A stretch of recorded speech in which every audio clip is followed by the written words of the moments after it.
Hello everybody, I'm Ryan, and today we're going to talk about Niv-to-Light in Pioneer, which has been putting up numbers recently and is totally my style of deck. The deck is so sweet. So I'm going to talk about card choices in the deck, the overall strategy of the deck, and it's just going to be a pretty cool deck tech. So here we go.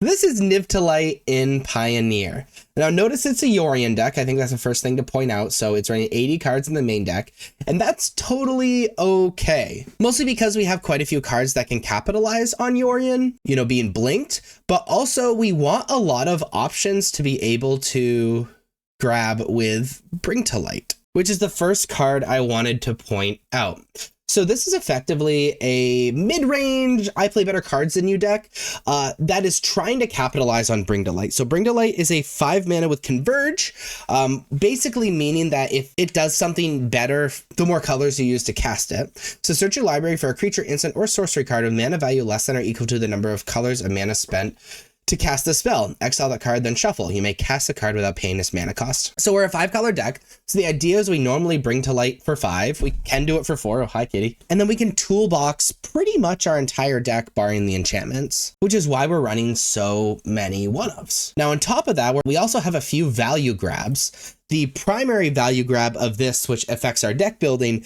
is Niv-Mizzet Reborn. So we can either just cast Niv-Mizzet Reborn or Bring to Light for it. And it's a 6/6 with flying. When Niv-Mizzet Reborn enters, reveal the top 10 cards of your library. For each color pair, choose a card that's exactly those colors from among them. Put the chosen card into your hand and the rest of the bottom of your library in a random order.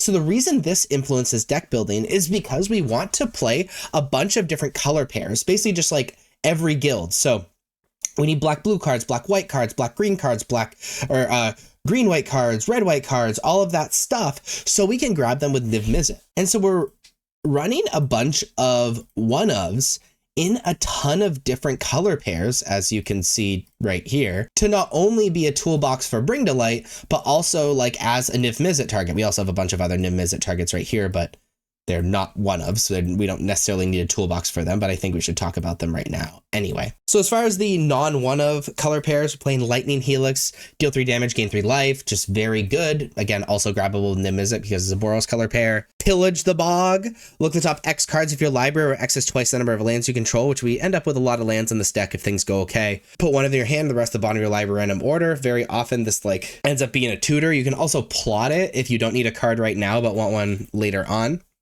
And you can search more lands. Abrupt Decay, spell can't be countered. Destroy target non-land permanent, mana value 3 or less. Just a very good Golgari target. And Vanishing Verse, which has gained a lot of stock recently. It is an Orzhov target, exile target monocolored permanent. So these cards are already like pretty good, but we aren't playing them as a one-of, so we don't necessarily need a toolbox for them. Sometimes we'll grab them and Bring to Light, but it's pretty rare. As far as the toolbox cards, that are also a bunch of different guilds that we can grab with Niv-Mizzet Reborn. We're playing Hostage Taker, 4 mana 2/3. When Hostage Taker enters, exile another target creature or artifact until Hostage Taker leaves the battlefield. You may cast that card for as long as it remains exiled and spend mana of any type. It can be spent to cast that spell. Sorry, my brain farted for a second. So it's really good if your opponent has powerful creatures that you want to steal and answer. Alenda, Saint of Dust, which are also playing one in the sideboard, fun fact, is a 4 mana 4/4 with Hexproof and Lifelink from, with Hexproof from instance and Lifelink. So I thought a cat was throwing up or something, distracted me. As long as your life total is greater than your starting life total, Alenda gets +1/+1 and has menace. Alenda gets an additional +5/+5 as long as your life total is 10 greater than your starting life total. And this is kind of easy to do alongside Night of Autumn or Omnath, you know, gaining life. It's just very good against, you know, both aggressive decks, especially since it's hard to answer with the Hexproof from instance. Night of Autumn is just a really good toolbox card.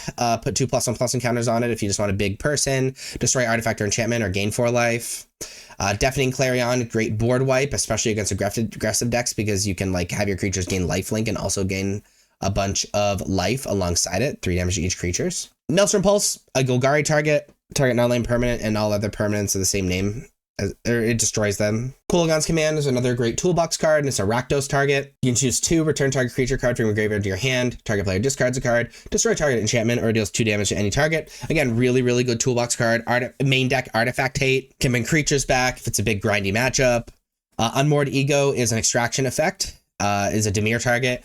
Choose a card name, search target opponent's graveyard, hand, and library for up to 4 cards with that name and exile them. That player shuffles, then draws a card for each card exiled from their hand this way. So it's really good against like these combo decks or decks that there's a certain card that is really, really good against us. So these are all the targets for that value grab of Niv-Mizzet Reborn, which can end up just being like, I spend 5 mana on Bring to Light, I get a 6/6 flyer, and I put 4 cards in my hand is like a really common thing that happens in the deck. In addition to that, another value grab up of Bring to Light is Valki. Even though the opposite side of Valki is 7 mana, you can actually grab Valki with Bring to Light and then cast the 7 mana side for free. So it's a great value planeswalker, Tibalt Cosmic Imposter. Another value grab is Niv-Mizzet Supreme. Flying Hexproof and monocolored, already like pretty good. Each instant sorcery card in your graveyard that's exactly 2 colors has Jumpstart. So this is really good as a value grab. If you've already cast a bunch of these cards specifically, and you're in the deep late game, have a bunch of cards and want to cast them again. And then as a toolbox card, we have Sunfall. So this we obviously can't grab this with Niv-Mizzet, but we can grab it with Bring to Light. Exile all creatures, incubate X or X the number of creatures exiled this way. It's just a really good board wipe. Essentially means we can play 5 with Bring to Light and the 1 Sunfall without diluting our deck too much. The rest of this is like kind of just a mid-range plan. Up the Beanstalk capitalizes on all of these cards that we're casting with mana value 5 or greater, whether it be Leyline Binding that we can cast for 1 mana, but it counts as 5 or greater. The Niv-Mizzets, fun fact with the Bring to Lights, you can cast Bring to Light, trigger up the Beanstalk, and then if you grab something that costs 5 or greater, you know, whether it be Tibalt or Niv-Mizzet or whatever, it triggers up the Beanstalk again. Just super powerful. Sylvan Caryatid, 2 mana, 0/3, Defender Hexproof, add 1 mana of any color. It's really good because it ramps us, it can't be killed, and it also fixes our colors since we're like a 5-color deck that is running 80 cards, so colors can be awkward sometimes. Fibula Mirrorbreaker is just your amazing mid-range card. It's first chapter, create a 2/2 red goblin shaman creature token with whenever this creature attacks, create a treasure token. Second chapter, discard up to 2 cards. If you do draw that many cards. And third chapter, exile the saga, then return to the battlefield transformed under your control. Its opposite side is Reflection of Kiki-Jiki. You can pay 1 mana and tap it to create a token that's a copy of another target non-legendary creature you control, except it has haste, and then you sacrifice it again in a send step and is a 2/2. Card's just amazing. You know, it feels like 3 to 4 cards in one. And so you have to play it like, as a part of a mid-range package. We're playing Leyline Binding as domain, or costs 1 less for each basic land type you control. We often have 5 basic land types, so it very often costs 1. It has flash and it's an O-ring effect. Also triggers up the Beanstalk when we play it. So it's just like a really good combo alongside it, and it answers everything. And then Omnath, which I guess it could be a value grab off of Bring to Light if we really wanted to. But Omnath is a 4 mana 4/4. Whenever it enters, draw a card, so it's really good to bounce with Yorion. And whenever a land you control enters for the first time, gain 4 life. For the second time, get 1 of each color besides black. And for the third time, it deals 4 damage to each opponent and each planeswalker you don't control. This is really, really good alongside just like plain lands because you gain life, also combos with Leyenda. And then also it's really good off of Fable Passage because you can like on turn 5 or whatever, play Omnath, play Fabled Passage, trigger Omnath, gain 4, and then crack Fabled Passage. I get 4 mana, and you can kind of almost like double spell on a turn. You shouldn't be able to double spell these powerful cards. So that is the main deck. That's the overall strategy. Your toolbox in your deck, you're just playing better cards than your opponent, and you're going for it. As far as the sideboard goes, we kind of have to specialize. Fatal Push is very powerful against these aggressive decks, because aggressive decks are pretty good against us.